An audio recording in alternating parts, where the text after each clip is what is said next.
আমরা এখন উপস্থিত হয়েছি ভাঙাহিড় গ্রামে।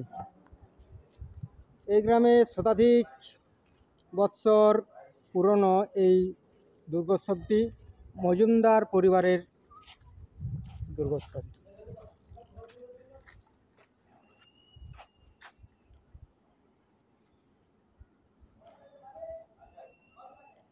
পুরনো মন্দির থেকে নতুন মন্দিরে সংস্কার করা হয়েছে। এটি মজুমদার পরিবারের সদস্যরা এর ব্যয়ভার নির্বাহ করেন এবং গ্রামের সমস্ত মানুষই সহযোগিতা করেন।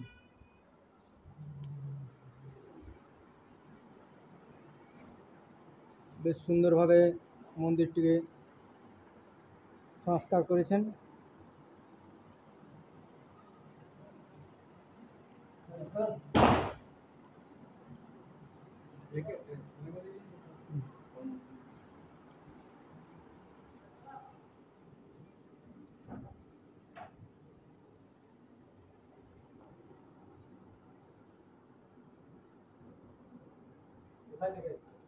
এটা আমরা ইউটিউবে জোর করি আমাদের গ্রাম হচ্ছে জোর করি।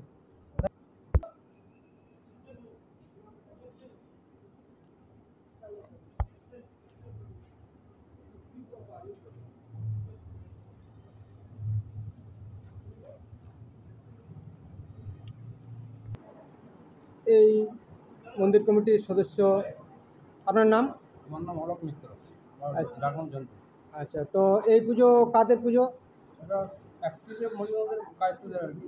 আচ্ছা, তারপর কিভাবে এটা চলছে? সবাই সহযোগিতা আছে এবং ওরা নিজেরাই সব আর গ্রামের সবাই সহযোগিতা করেন? গ্রামের সবাই মিলেমিশে হয়। আচ্ছা, আর অনুষ্ঠান বলতে কি কি হয়? এখানে প্রসাদ হয়, মৎসব হয় কোন দিনে? নবমী। বাহ। আর তোমার সাংস্কৃতিক অনুষ্ঠান বলতে হয় আগে হতো। আচ্ছা, অন্য পুজোর কি হয় আপনাদের এখানে? অন্য পুজো দুর্গা পূজা, কালী পুজো, লক্ষ্মী পুজো, সরস্বতী পুজো, চণ্ডী পুজো। হ্যাঁ, সরস্বতী পুজো আমাদের কীর্তন হয়। সরস্বতী পুজো প্রতি বছর ওটাও 100 বছর। আচ্ছা, বলি প্রথার ব্যাপারে কি আছে এখানে? অসিত দত্ত। আচ্ছা, তো এই পুজোর বিশেষত্ব কি একটু বলুন। এই মায়ের পুজো খুবই জাগ্রত মা। আচ্ছা, হ্যাঁ, এই নিয়ম করে সব পুজো হয়। আচ্ছা, আর এই পুজোতে বলি এই পুজোতে বলি কুমড়ো বলি হয়। খুব ভালো। হ্যাঁ, ঠিক। তাহলে ভবিষ্যতে কি রেখেছেন পরিকল্পনা যে পুজো এভাবে চলতে থাকবে?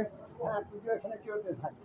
আচ্ছা, মায়ের নিজস্ব সম্পত্তি আছে। হ্যাঁ, মায়ের কোনো কমি নাই। হ্যাঁ,